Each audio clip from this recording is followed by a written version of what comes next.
All right. Well, guys, this is Casey is Raw, and we have some late breaking news. The guy who broke it before anyone, Steve Callan's here.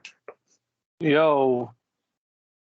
And the Rose is on pause right now. He'll join us in a little bit. But, dude, I was out ready to go get me some lunch. And I was just looking on YouTube to see what I can put on while I'm driving so I can listen to something. And I saw yours and said, officially released Bray Wyatt. I was like, what the fuck? And then I scored through YouTube. No one else said anything. I went to the websites and I didn't see anything. And shortly after that, then the videos started coming out. I know, I saw that. You broke that before anyone. I'm gonna see if I can bring in back the Rose for a second. I'm gonna see if I can add him real quick. But I went to their Twitter and they post that just a little after just under 40 minutes now. So you pretty much got that by the balls. You were right on the you're right on top of it before anyone. Yeah, so, I was scrolling and it's out on the website, so I saw it. So I'm like, you know what? I got to make a video. I saw on the website, so I'm like, oh, I got to record, put this on YouTube. And I had to give you props because, I didn't see anyone else said anything. I mean, this is fresh off the wire because it's less than an hour when this has happened, or at least been announced. I'm wondering, what do you feel about Bray Wyatt being released? It sucks, but maybe he asked for it. Maybe he asked to be released, maybe. Yeah, I think a lot of times when they said they come to terms, I usually think that's when the wrestler asks for the release. Because a lot of times they'll say, the WWE has released this person, but there's a lot of times they said they come to terms. And I think a lot of times that's when the wrestler comes to them and say they want to be released. Yeah, I believe that, but I could be wrong. Yeah, he could have. They could have just released him too. Though, the whole story though.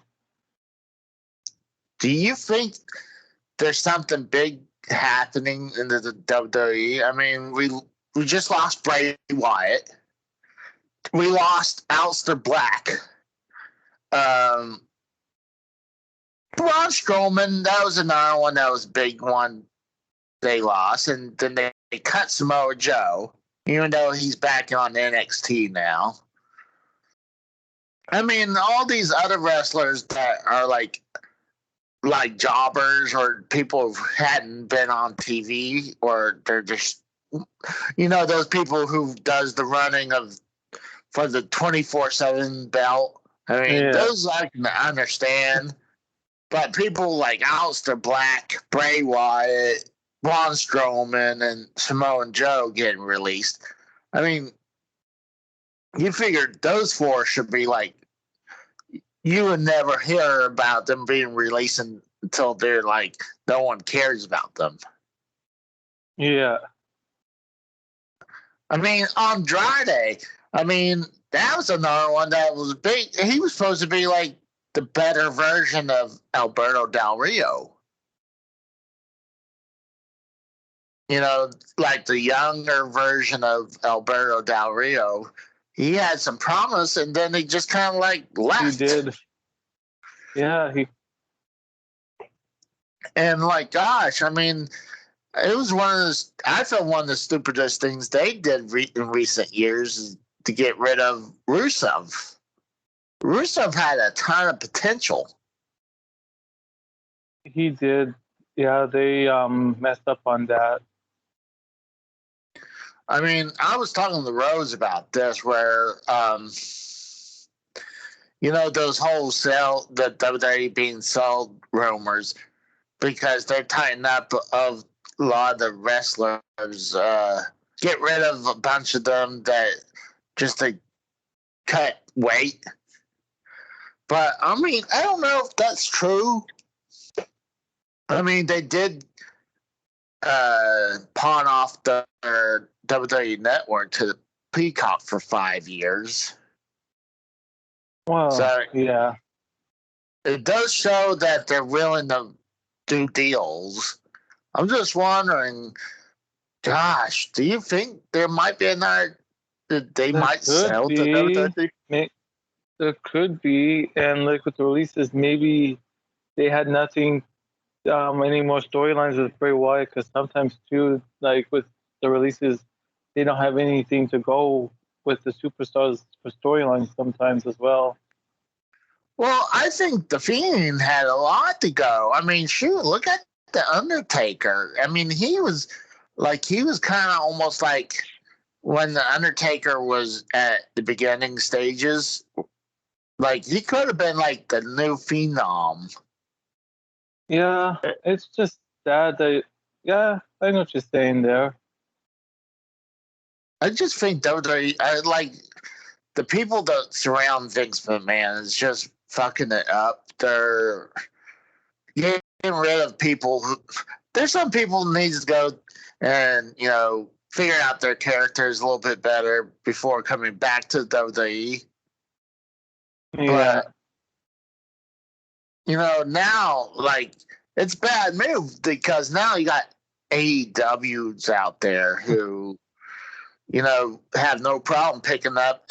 And I feel like people are comparing that to when Impact was collecting all these wrestlers, but there's a difference when they're picking up Rusev, they picked up Andrade, they picked up Aleister Black.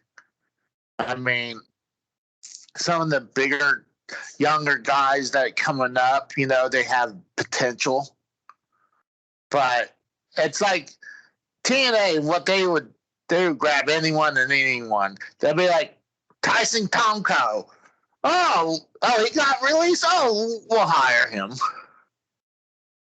But I feel like AEW does a little bit better, but it's not all. And I also don't think they just focus on WWE cast out. They're also growing their own talent. Well, yeah, they want them to have like the best storylines and give them the storylines that they can do. They don't have to read off a script. They're allowed to have their creative control. Yeah, and that's one of the things. They get a little bit more able to have a little creative in there. They make a little less money, but they're still like get close to their WWE paychecks, and less traveling. I mean, I actually think the whole thing of house shows are pretty much on its way out. Yeah, I don't remember the last time I was at a house show. Well, they pretty much died off during COVID, but I'm like, I went to a house show a few years ago, and it was fun. I actually think it was more fun than actually going to a SmackDown taping. Or it was SmackDown Live, but it was still, the house show was more fun. But, yeah, I think, sometimes I feel like COVID actually does a couple things. They kill off the weakest things that need to be died off for the longest time. And I think house shows are one of those things. I mean, like, really, WWE doesn't. I hear, like, is that the Rose? Yeah, I'm back. Are you, Steve? Can you hear him? Yeah. Okay, just making Hold sure. on. God damn it, Casey, you woke me up out of bed, you motherfucker. I wasn't even ready to do this. Well, I told you we were going to record, and I said it'd be about 10 minutes. I know. When you called me the first time, you woke me up out of bed. Okay, was it like 12:30? You should be awake now, or 1 o'clock on your time, right? It's after 1:30 my time. I didn't go to sleep until like 7 o'clock this morning. Wow, fuck. Damn. Hold on a minute. Let me. Can you guys hear my fan in the background or not really? You know we're recording right now, right? Oh, really? Yeah. Oh, motherfucker. All right. Well, that goes to stand with my question. Then, can you guys hear my fan in the background? Is it like really loud or no? You're No. fine. All right. Cool. All right. Well, I'm just grabbing my tripod, so All right. stand up my phone because my laptop's downstairs. So. All right. All right, we'll go ahead and start talking or whatever, and I'll chime in. But yeah, I think the house shows are. I mean, I remember the WCW said that the house shows were losing more money than they were bringing in, and I bet WWE's doing the exact same thing. I bet house shows are losing more money than it's actually bringing in. Did you guys see that one report a couple weeks ago when they canceled that one house show and they canceled that one SmackDown show due to supposedly low sales? It wouldn't shock me. I mean, that's what they should have done. You know, they really need to target places where they're going to get more ticket sales. When they go to these places and like half the stadium, half the arena is empty, it looks bad. Even if you filled it up on one side to make the tapings look good, it's still like when you're there, you see the other half. It looks horrible. Well, yeah, that's why they tape them all off, and if they're if like a quarter or even closer to half the arena is sold, they'll move everybody to the hard cam side, and then they'll just tarp off the other half of the arena. So what do you think about this way they could show the illusion, like being sold out, a full crowd on TV. Yeah, being like sold out and everything. What do you think about Bray Wyatt being released today? Yeah, I mean, in a way, I'm a little bit surprised. Kind of like how I was kind of surprised that they, when they released Braun Strowman a few weeks ago, or last month, whatever that was. But at the same time, I think a lot of us had a feeling that was coming, especially the way that they've been using him lately, because, I mean, they buried him at WrestleMania. Randy Orton should not have beat him at WrestleMania, in my opinion. Oh, I agree about that. I agree with that too. Especially after Randy beat him in that Inferno match at TLC last year. Yeah, it should have been him beating Randy Orton, because Randy Orton really didn't need the victory. I mean, he's made. He could be automatically in the main event if they wanted him to be there, So, and also Goldberg, it was Goldberg that beat him in Saudi, right? Yeah. That took the belt off of him? Yeah. That shouldn't have happened either. You're going to tell me Goldberg at his age needed a fucking championship run for, what was it, a month and a half? Come on now. Yeah, just to get to WrestleMania. No, not worth it. I mean, the guy's won, what, two world titles, and he lost it both times at WrestleMania? Well, actually, no, he lost it the one time in Saudi. And the first one he lost to Randy Orton at WrestleMania a few years ago. Did he? Before he became the Fiend. Oh, that's right. That's when Orton won the Rumble. Yeah, you're correct.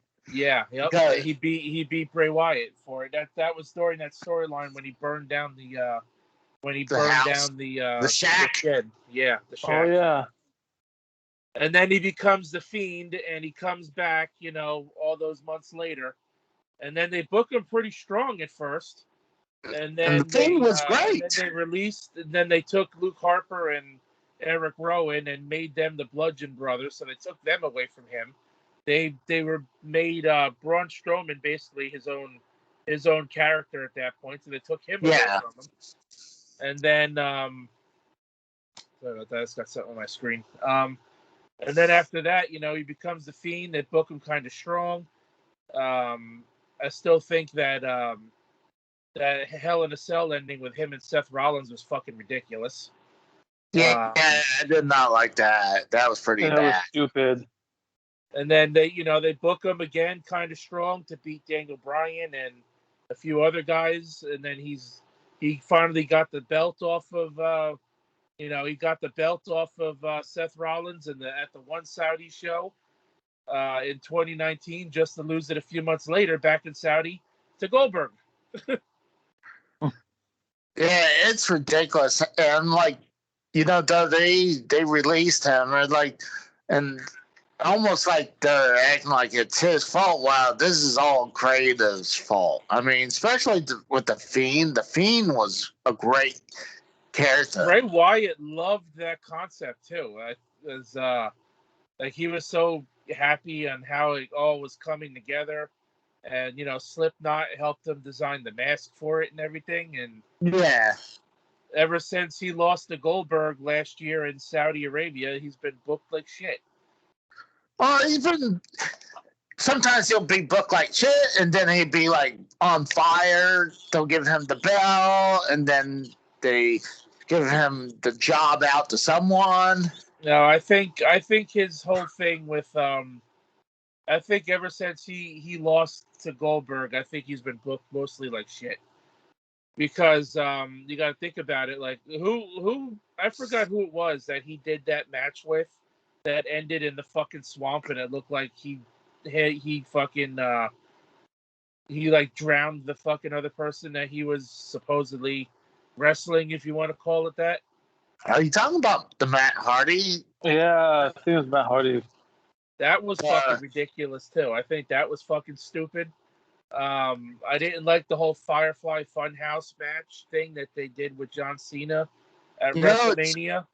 It's wild. People praise that match though. I did. I mean, it wasn't even a match. It was a whole you had. It was a gimmick.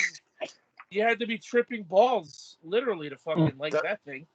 Yeah, no shit. I agree. I did not like that. It wasn't even a match. How could you even call that a match? That was at WrestleMania 36 because they did that because of the no fans thing. That was after he lost to Goldberg.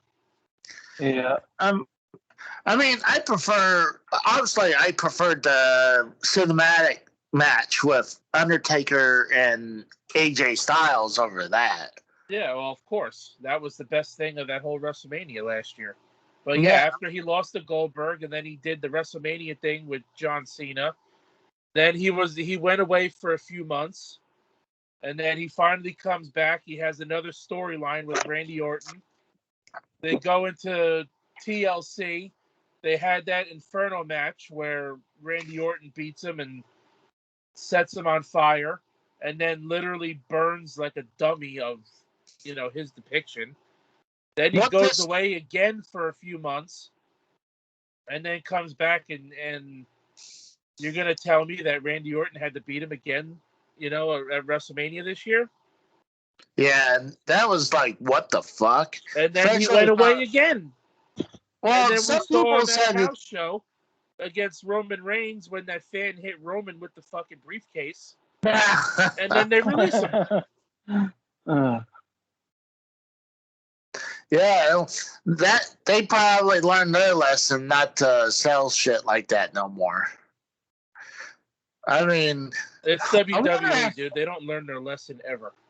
I wonder how much those briefcases cost at that time. I mean, with the Money in the Bank logo and everything, I'm sure they try to get at least 50 for them. I wouldn't be surprised.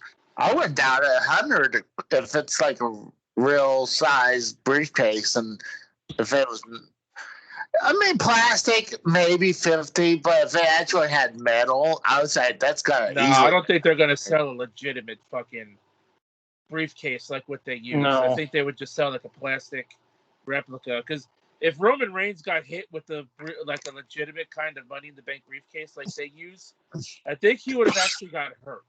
Because as it was, he was dazed after he got hit with it. Yeah, but I really don't see them sell those no more. They Especially will. after. It wasn't the first time somebody had like a makeshift Money in the Bank fucking briefcase, and a fan like threw it or tried to hit somebody with it. But anyway, so do you think Bray Wyatt will go to AEW at some time? Because I was kind of concocting an idea after you told me that he got released. Like, what if AEW ever wants to turn the Dark Order heel again, they can sign Bray Wyatt and put him in the same position they put Brody in. That's not a bad idea. That's what I was thinking. That's what I was thinking, that they would do that.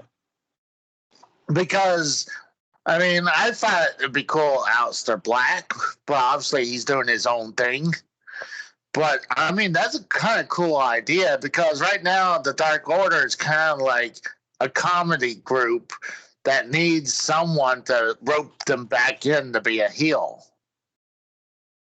Yeah, I mean, I'm not gonna lie. I didn't care for them when they were heels. I mean, I like the Dark Order more now. You know, being goofy and funny and everything else. But I mean, I wouldn't mind seeing them heel again if they use them right. And I think if Bray Wyatt was to come in and they could make him the Exalted One again, they want to bring back the Exalted One and put him in the same position Brody was in, minus the whole mocking Vince McMahon shit, because I thought that was ridiculous. I actually liked it. I like that, though.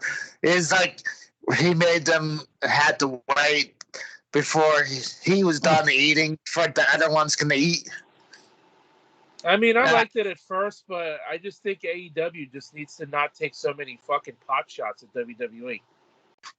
Well, I mean, TNA did the same thing, but they didn't do it nearly as often, and they only did it during that time when they were actually running up against Raw, which didn't last very long. It just seems like AEW every time, at least once a week, they take shots at WWE for something, and I think they just need to do their own thing and stop, worrying about what the other show is doing. I agree. I mean, they gotta vent their frustration on the WWE. I mean, God. Yeah, but that's what they have their podcasts for. They don't need to do that on live TV. Well, I think if Not they all do the time, that anyways. On the podcast, they would a lot of times the companies they'll be like, "Well, you're not supposed to be doing that. That's probably going to make us look bad." It's better to have it on their actual show because it could be a storyline or something, or an angle, or just something just to, like you say, a pop shot at them. Yeah, but I don't think every fucking wrestler has to take a shot at WWE. It's literally every damn wrestler in AEW that's done it. And, like I said, with the whole idea with signing Bray Wyatt to turn the Dark Order heel again at some point, if they want to go down that route, and then you're going to have people bitching again. Oh, there you go, AEW signing more WWE rejects. Because we started hearing it again when we found out Daniel Bryan was signed by AEW. And same thing possibly with CM Punk. Well, Punk hasn't been around in 7 years, so that's probably it's been almost 7 years. Yeah. But that's a little more understandable because it's not like he was just wrestling for WWE a few months ago and now he's in AEW. CM Punk took years off, so that's a little different. But like I was talking to Steve Callan, it's not they're choosing the best ones that got released. It's not like TNA how they'll pick up someone like Tyson Tomko and they'll hire him. They actually pick up some people that has really good potential, like Aleister Black and Rusev and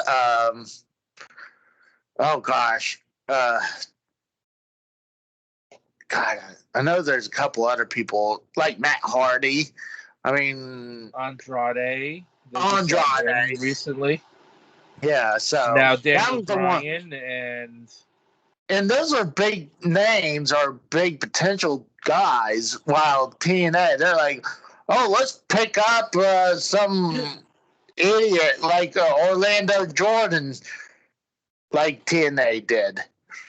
well, I mean, they were kind of desperate. They pretty much had to get anyone they could get. AEW, I think would be better off. I mean, they got so many people on the roster now that they have plenty of talent. That every time WWE releases somebody, they don't have to go out and get them, but they kind of do. I mean, it's a good thing, but like with their new show coming on, and they have the what is it called, Rampage? That's an hour show. That probably would be nice if they spanned that to 2 hours instead. No, I'm not going to watch 2 hours of that. You don't need 2 hours of Rampage, especially when we don't even know. Did they even say when Rampage is going to come on Friday nights? Is it going to be after SmackDown or during SmackDown? You know, it'd be kind of interesting to take on SmackDown. I kind of like that. Oh, actually, I heard it's after SmackDown, though. Yeah, I was going to say, if it comes on at 10 o'clock, because you know how bad their ratings were when they were doing Dynamite for 2 hours on a Friday night during the the NBA playoffs. They were doing like 400 and something thousand fans. Compared to the number they're drawing now, they don't need a 2-hour show on a Friday. I think an hour is good enough. Yeah, especially and they put if they're going to start at 10. Yeah, if you put it right after SmackDown, I think that's perfect because sometimes SmackDown's usually if you had to choose between Raw and SmackDown, usually SmackDown's the better show. Well, SmackDown's got the better storylines right now for the most part, and it's a shorter show, so it's easier to fucking watch. And it's they have the best angle going right now in the WWE with the Roman Reigns. Now they got, they're brewing something with Seth Rollins. I forgot who the hell is he feuding with now? Oh gosh, Edge. Yeah, Edge. There you go. Yeah. So you got Roman and Cena now, and then you got Seth Rollins and Edge. And I'm kind of, I hate to say it, but I'm kind of glad Bayley got injured because I think what they were doing with the Bianca Belair and Bayley storyline really got fucking stupid when they were building a storyline off of fucking laughing at each other. Yeah. I mean, it's sad that Bayley legitimately got hurt training for her title rematch and doing performance center training because they were going back out on the road and she got injured for 9 months. That really sucks. But at the same time, I think it's actually good for the show that she didn't get another rematch and they couldn't continue that storyline with Bayley.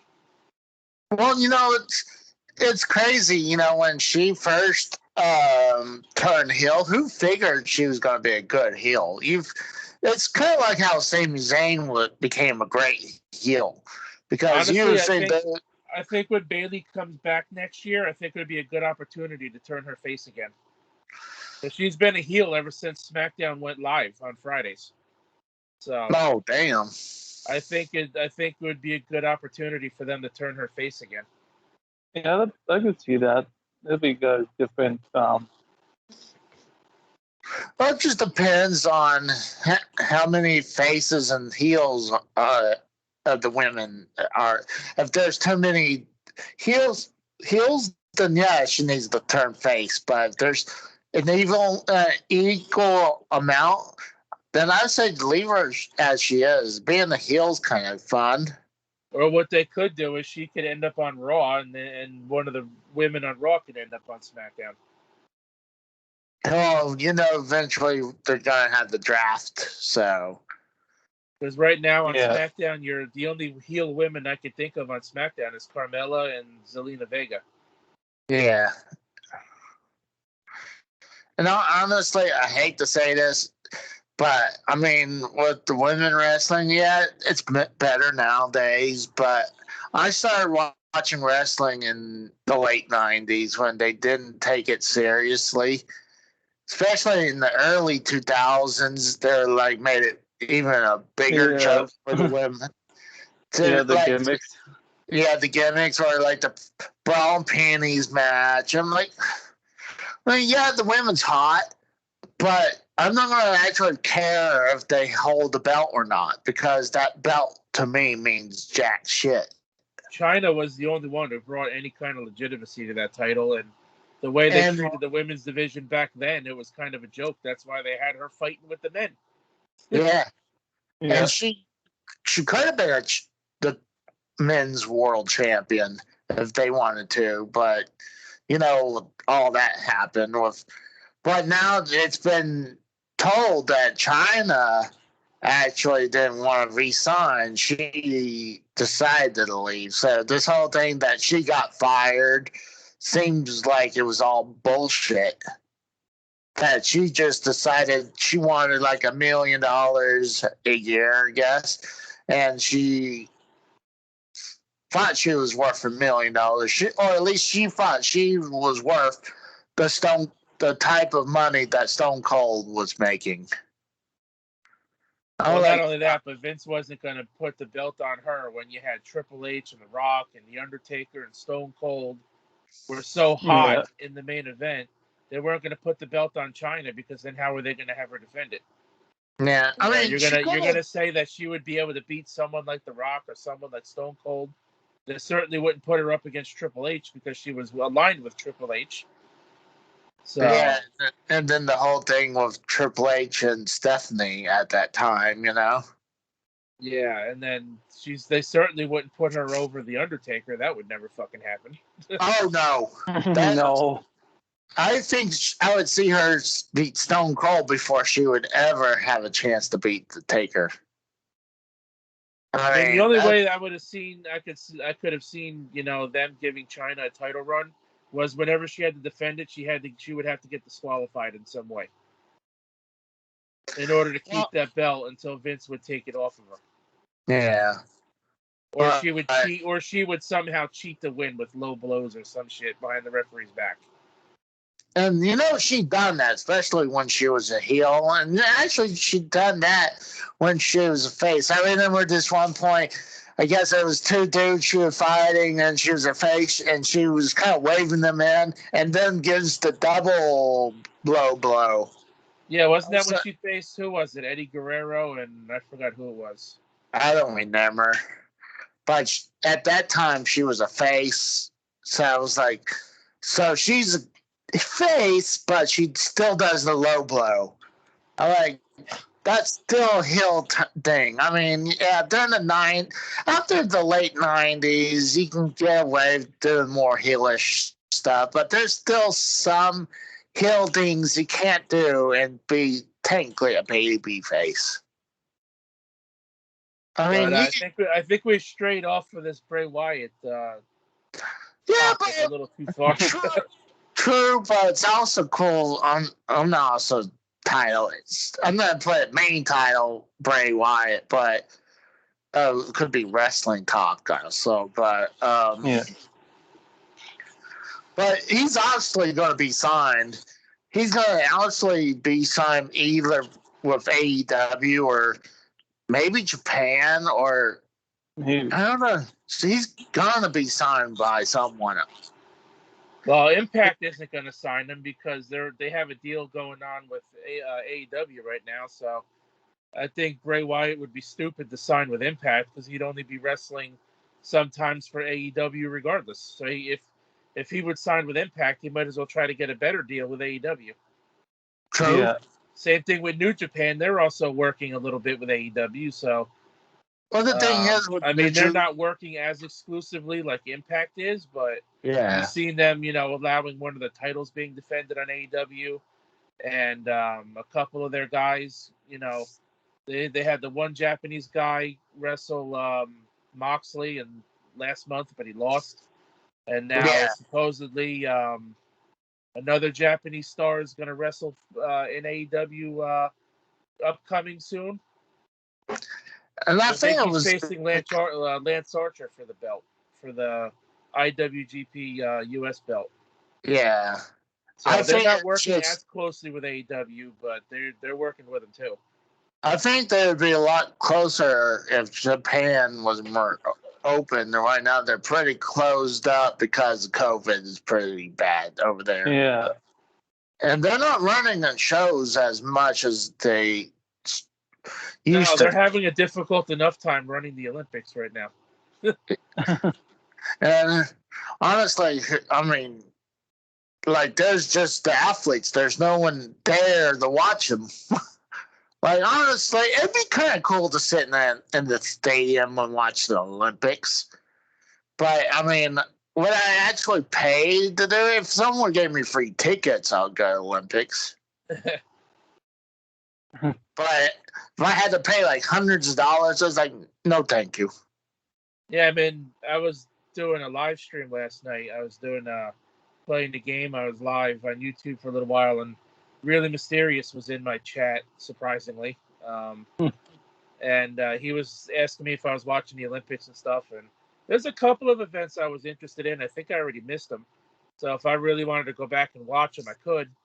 I was really interested in like the Olympic baseball because they had quite a few players that were in MLB that are playing for the Olympics, and I was interested in the skateboarding events and stuff like that. So if I really wanted to watch that, I would just watch like part of it. You know what? One sport really needs to be in the Olympics. It should be football. I mean, think about it. I mean, yeah, there's only American football, but I mean, you can't tell me that they can get a group of from around the world, like in different countries, have a football team. Well, the problem is football is different in every country. Canadian football is different than American football. Australian football is rugby. And technically, football is Europe, and that's what we call soccer. Yeah, football everywhere is different. So if you're going to put together teams from all around the world to play American-style football, I can tell you right now, there's going to be a lot of people that wouldn't understand the rules or even be conditioned to play that kind of game. It's different. Like the rules said, CFL and NFL are completely different rules. Well, I mean, there's some rules in college that they don't follow in NFL, and same thing with high school football. Yeah, but at least their rules are a lot closer to the NFL compared to, like, arena football. That's completely different. The CFL is different. And their field is even shorter. I still think it'd be cool because, the NFL has been trying to put a London team together for a while now, and you see that hasn't happened yet. They've been trying to do that for quite a while. It makes no sense, though. I mean, they had NFL Europe that all they did is send the rejects over there to practice, pretty much. And they didn't send anyone who was real good to NFL Europe. They just, like I said, they send their rejects over there just to get practice and maybe bring them back to the NFL. Yeah, I don't know. I don't think the NFL style football would be good for the Olympics. At least with baseball, the rules everywhere are pretty universal. I don't think it would be too hard to figure it out, but but didn't they say something about esports joining the Olympics? That would be fucking stupid. I thought video games have no place in the Olympics. I'm sorry. That's what I was going to say. I was like, how's that Olympic sport or athlete sport? I'm like, I don't even consider video games to even be a fucking sport. Yeah, it's called an electronic sport, but the fact that, all these freaking... I don't even know. Like, I know Major League Gaming's been around for quite a while, and it was esports before esports really became a thing. But ever since video games became esports, it's ruined online gaming in my opinion, and I don't like esports. I fucking hate it. I agree. But yeah, where do you guys think Bray Wyatt's gonna land? If he lands anywhere, it's going to be maybe Japan if he wants to go there, or AEW, or who knows? Maybe he does. He pulls a Zelina Vega and comes back to WWE in a few months. Do you think it was also there's? Look at Samoa Joe.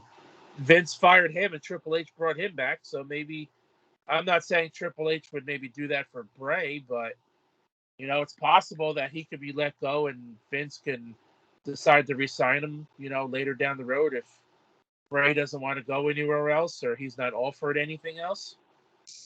Look at Strowman. He hasn't gone anywhere else yet. No, and I don't think he really, except maybe AEW. He's definitely not going to go to Impact because he's going to feel like Impact is beneath him. He's going to think maybe AEW is probably just good enough. And look at how much Braun is charging for indie promotions too. He's charging $20,000 an appearance. So how many indie wrestling companies do you know of that can afford $20,000 to sign one guy for one night? Yeah, all they're gonna do is like, well, we didn't make that much, and we're not gonna be able to pay the other wrestlers. Yeah, it's like most wrestlers in the indies, they make what, $100 a night if they're lucky. Yeah, it depends. But honestly, it's going to be people who like, oh, we just need a big boost of our product out there. It's like, hey, we got Braun Strowman. Yeah, and for $20,000 an appearance, I don't think any indie company can afford that. No, they don't even make that in their ticket sales and merch. They're lucky if they make $1,000. Is that just appearance, or is that he'll fight for $20,000? Well, I guess it's for an appearance. I would imagine that would be a match, or an angle, or a promo, or something. But yeah, he's charging $20,000 an appearance. Damn! Wow! A promo. It's like, hey, I just showed up to collect my $20,000. I did my obligations. Peace. Just walk right back out and say, I want my check now. But, that's the thing. So I can understand some of these wrestlers just got off the WWE roster, but they automatically, even though if you're a big name, I mean, when you throw out a big price, you're not going to be, no one's going to come for you. I mean, I guarantee you, they're not paying him 20 G's appearance in the WWE. No, because his contract was $1.2 million for a year, so you divide that by 52 weeks, and that's how much he was making every week. Yeah, so it could be around there. So.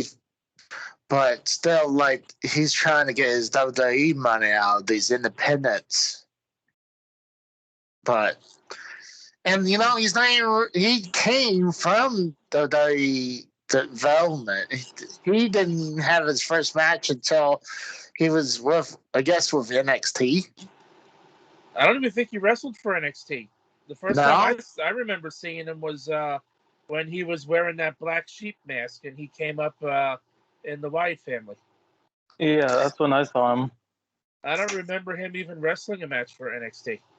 Okay, well, maybe one of those development. He was in development, but I don't remember him wrestling for NXT.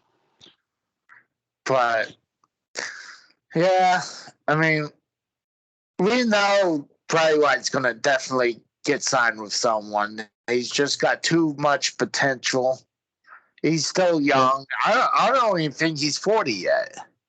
I think he's going to AEW and going to be in the Dark Order.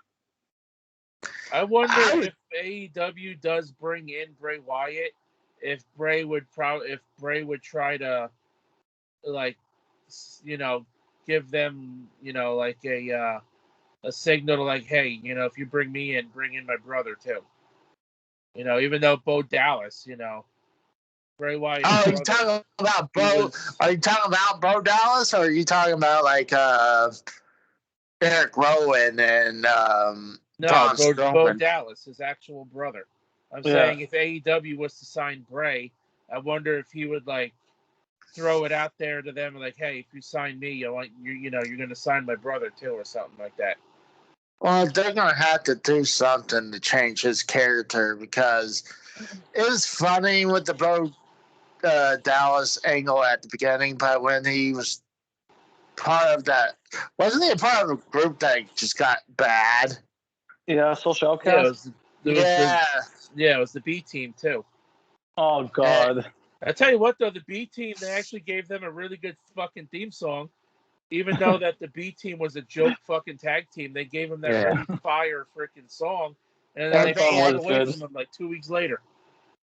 And they won the belt eventually, but no one actually takes them serious. But I don't know.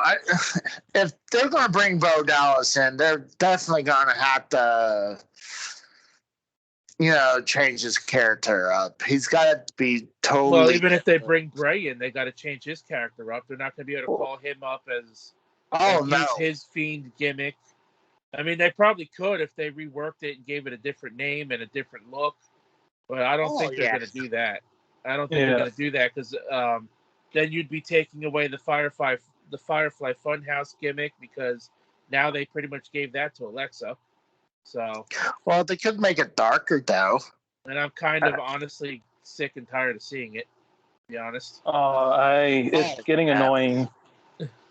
I agree, especially with that stupid fucking doll. That doll. Oh God.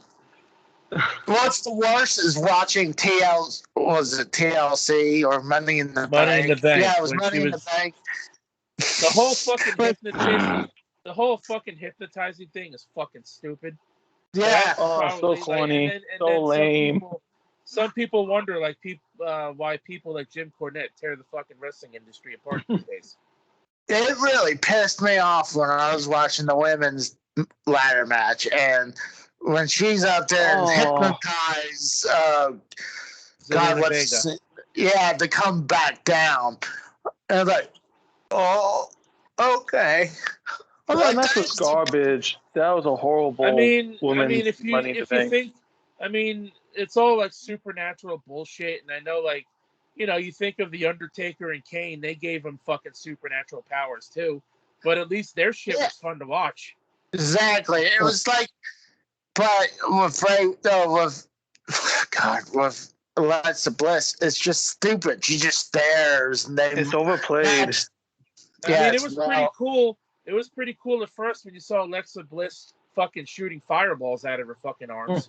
At first, when she was feuding with Randy Orton, which I thought was ridiculous in itself anyways, but the whole fireball thing, the first, time she did that, I thought that was pretty cool, because that kind of gave off like the vibes of like what they did with the Undertaker and Kane, like when the Undertaker would fucking shoot fucking lightning bolts out of the ceiling. Like, come on, you're gonna believe that a guy can summon fucking lightning?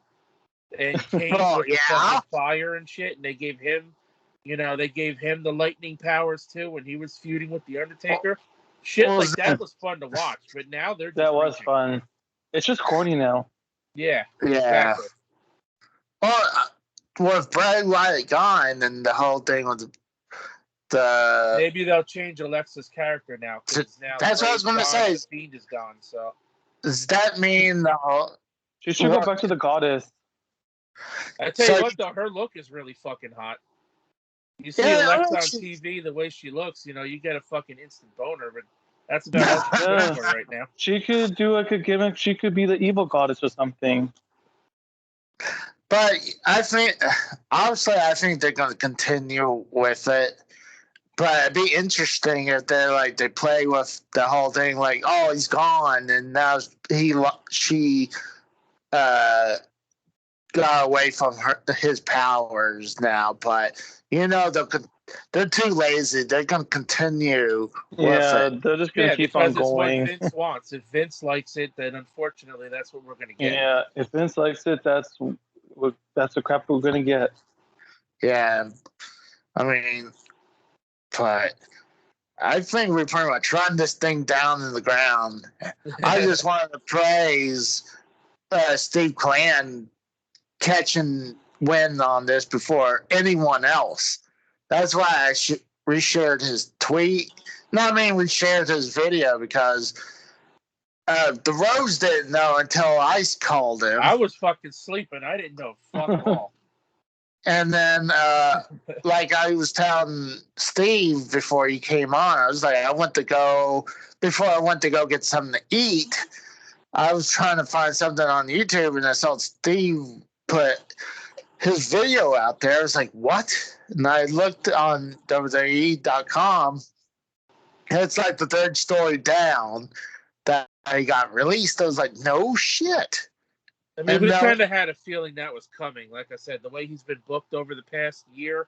I mean, I know COVID, didn't help fucking matters, but like I said, he should not have lost at WrestleMania. No. That was the biggest one right there. He should not have lost last year to Goldberg. The Firefly no. thing should not have happened with fucking and the Seth Rollins Hell in the Cell match, too. Well, I mean, that was kind of still when they were booking him strong, but I still don't agree. I don't agree with that ending. You can't have a disqualification inside Hell in a Cell. Was that the night where everybody was chanting AEW that night? Yes. Yeah. That was right before Dynamite actually started on TV. Yeah. They really pissed a lot of people off with that. He shouldn't have lost, and then like I said, they used him for a match or two here and there. Then he'd go away for a couple of months. He would come back for one match, lose, and go away again. And like I said, our last sighting of the Fiend was in that house show match against Roman Reigns when Roman got hit with the briefcase. And I don't even think he was. I don't even think he was in the Fiend gimmick that night. I think he was just Bray Wyatt that night. Oh, I thought that was a long time ago with when Roman got hit. I think the most recent one, people were saying it was the Raw after WrestleMania. I think it was at WrestleMania. It was the last time we actually got to see him. Well, I don't know, because they did just restart the house show tour, and then Joe made that video last week about Roman getting hit with the fucking briefcase. So that's if it was a house show thing, that was an old story, at a house show, and I don't think I'm pretty sure Bray was in the Bray Wyatt character and not the Fiend gimmick. I think that was old because I remember Roman getting hit with the Money in the Bank briefcase like years ago. Well, if it's old, then Joe wouldn't have done a video on it last week. I'll have to look into it. But we're about to hit an hour on this. So, I'm glad you guys came on, and I just want to talk about it. It was fun to sit down and talk mainly just about wrestling. Yeah, it's something that you wanted to do with me more often, and we've only done one in a couple of months. Yeah, I mean, stuff comes up, and usually me and you will always do video games, and I kind of want to branch out and talk a little bit more about wrestling. Well, it's like I told you yesterday, Casey, we're on a deadline to finish that Sonic thing, so we got to get that done this week. Okay, we could do that. Yeah, I gotta get it to Drew before next Saturday, so we got a week. Okay. Well, maybe later on today or something, because I'm gonna eat and relax, and I'm not planning to do anything. Right, and well, I'm busy tonight. I'm going to my brother's house to celebrate his birthday because his birthday was yesterday. But my our mother was working, so we're gonna do it tonight. So I won't be available tonight. But maybe tomorrow if you're not doing anything or something. Yeah, I'm up for that. So It'd be nice to finally put all those games in this chair away. Yeah. Look at this. I still got a buttload of games right here. Holy. And I still got a couple signs I need to hang, but a bunch of games that I need to put back in the collection. So, Yeah. I'm going to go relax for a while. So, you guys I'll talk to you later. Thanks for coming by. Yep. No problem, Casey. You see you guys. All right. Yep. Bye. Bye.